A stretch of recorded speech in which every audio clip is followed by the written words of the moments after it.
Picture this.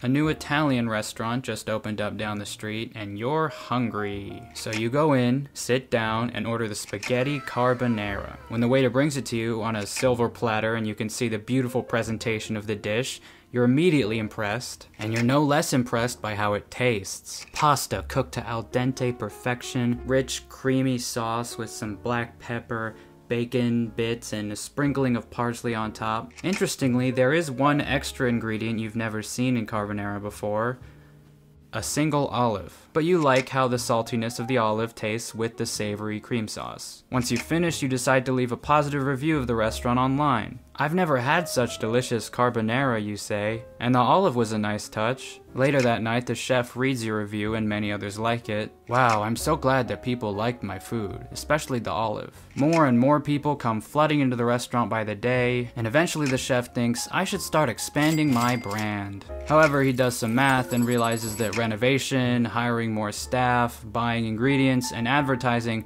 would all be really expensive. And the most popular dishes take a lot of work to prepare.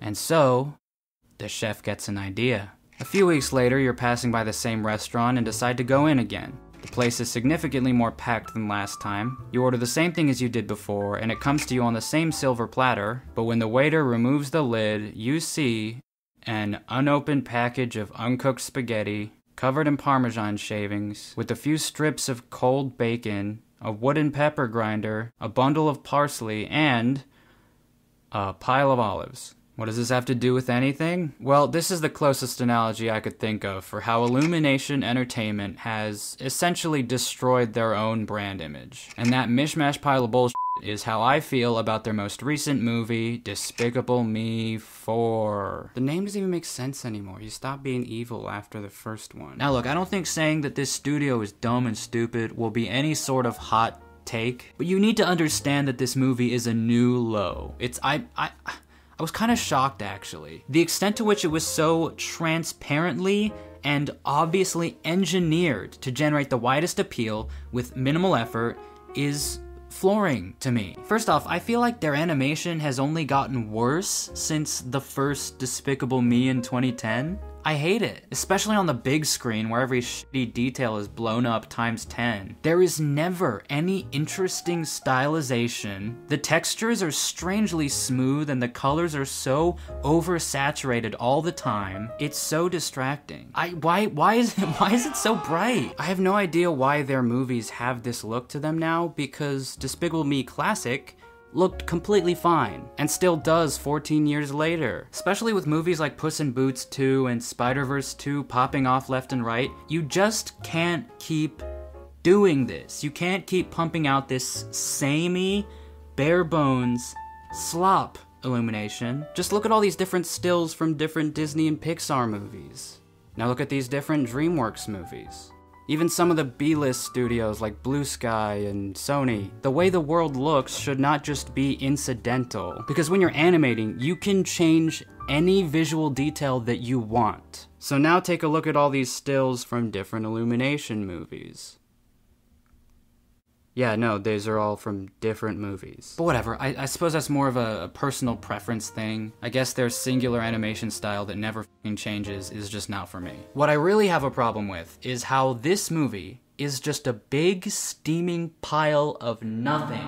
It's, in a way, fascinating because you can tell from the finished product how the writing process probably went. Chris Meledandri and his best buddy Pharrell got together and brainstormed a list of things that people like. Family drama, heist scene, fast car, menacing villain monologue, chase through a grocery store, and of course, Minions. But instead of incorporating all those ideas into a well-written script, they just threw in everything in an incomprehensible way, just like that hypothetical dish from the hypothetical Italian restaurant. And in case this wasn't obvious, the olives were the Minions. Their little side quests in the earlier Despicable Me movies, like when they go to the store to get a new toy for Agnes, are at least tangentially related to an aspect of the main story. But in this movie, there is an entire B-plot where a few of the Minions are given superpowers by the AVL, and it does not intersect with the main story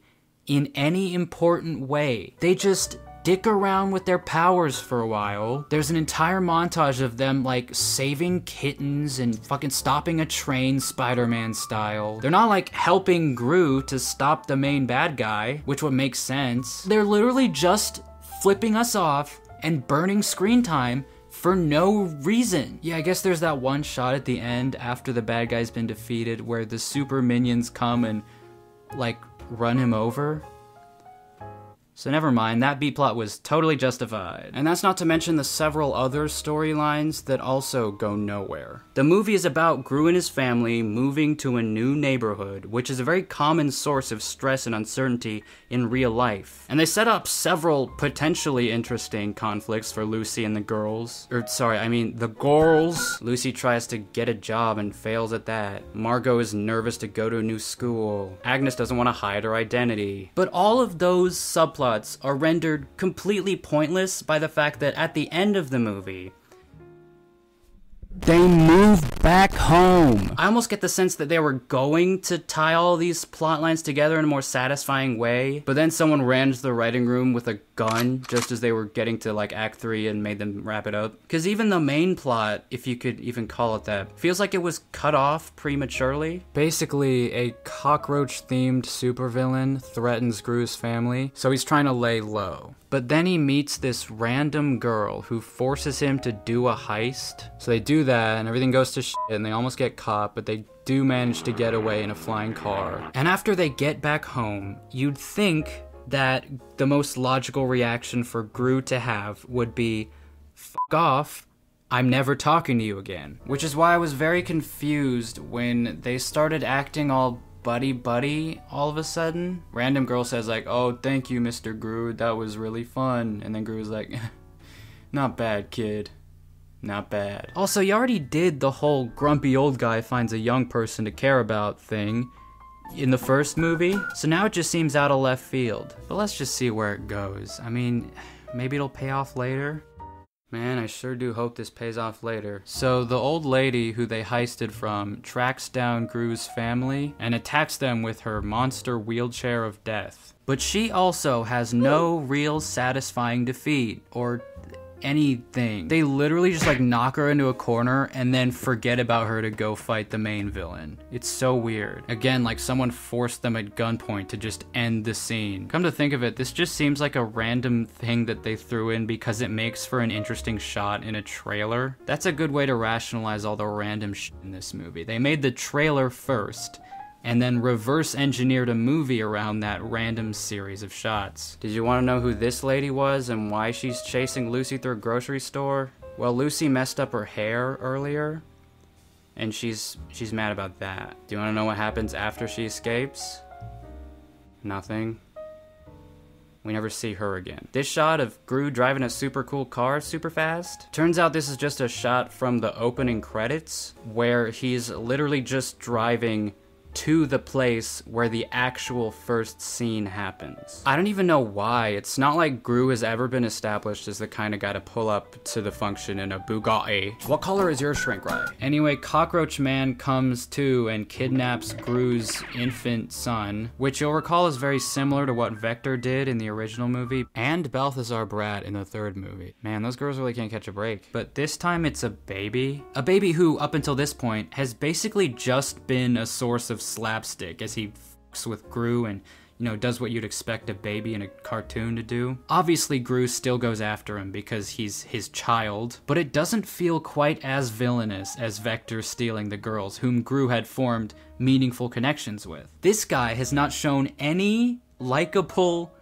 anything for the entire time. Okay, so Cockroach Man gets in his flying ship and flies away with the baby, but then Random Girl from earlier pulls up with the flying car and says, "Get in, loser, we're going shopping." And I should tell you now that we're approaching the climax of the movie, but everything was paced and telegraphed so poorly that I didn't even realize that I was watching the climax until after it had happened. I mean, surely this isn't it. We barely know this Random Girl, and we barely give a shit about this baby. Also, Gru hasn't even really had a character arc yet. I thought losing the baby would trigger his character arc. Much like the baby in Ice Age, I thought the baby would just be more of an object than he was a character. And then Gru would spend the rest of the movie trying to get the baby back. And then he would learn a lesson along the way or something. But no, this is what the movie has been leading up to. This is it. So I guess Random Girl picking up Gru and flying him to the cockroach ship was supposed to be the big payoff moment of their relationship. She says something like, "Go get him, partner!" Like we're supposed to be proud of these characters because they've come so far in their relationship with each other. No, like, no. Fuck you. And remember, they moved back to their original home at the end, so it's implied that Gru and Random Girl never see each other again. So they're not partners, and now this relationship feels more pointless than it already did. Anyway, Cockroach Man lands on top of this building and reveals that he turned the baby into a brainwashed cockroach baby. Ooh. And then they try to crush Gru with the giant robot, and he's dangling off a cliff and staring into his son's eyes, trying to snap him out of the brainwashing. And this whole time, the scene is bathed in the same shitty lighting as the rest of the movie, so there is no climax-y atmosphere whatsoever. It's so bad. Say what you want about this is a kid's movie, calm down, it's not that deep. But like, the Garfield movie had a better climax than this. At least there was one clear storyline there and a relationship between two characters that had ups and downs over the course of the film. And the animation didn't bother me as much because it was at least a little stylized and knew how to use lighting and color for emotional effect. When Gru was dangling off the ledge, I was seriously thinking, there's no way this is the climax. But then he's like, "I love you, son," and the baby gains sentience again and beats up the bad guy with his cockroach powers. And he goes down in like 10 seconds. Not only was it anticlimactic, but, and I cannot stress this enough, I do not care about this baby. Oh, what, the baby loves Gru now? Oh, so cute, father and son. No, I just watched a 90-minute long visual word salad, so do not act like this is something I should be caring about. I legitimately don't even know who the main character of this movie was. I don't think it was Gru, because he didn't really go through any changes, and most of what he did was just messing around. So was it like Random Girl?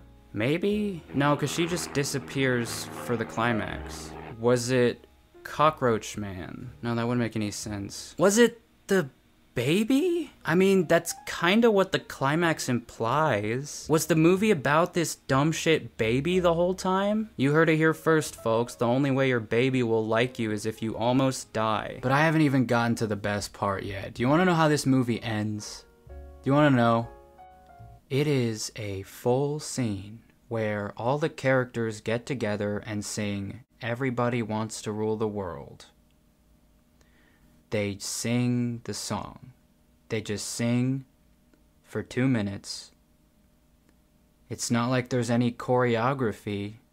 They literally just sing a song for no reason. And then it cuts to several shots of the villains from previous movies all singing along, including the ones from the Minions prequels, which take place several decades before Despicable Me, yet they appear exactly the same now as they did in the 80s. Did you even try? I thought the dance party ending was the most cop-out way to secure a satisfying conclusion, but Illumination really said, hold my beer, we're gonna do a karaoke ending, and then we're gonna toss in some cameos. Please stand up and cheer now. And cut to black Pharrell Williams song. I know you heard the rumors. Seeing the decay of Despicable Me's rotten dead corpse over the years has been really, really depressing. The charm is gone, the novelty is gone, the subversiveness is gone. And just so we're clear, subversive is not the same thing as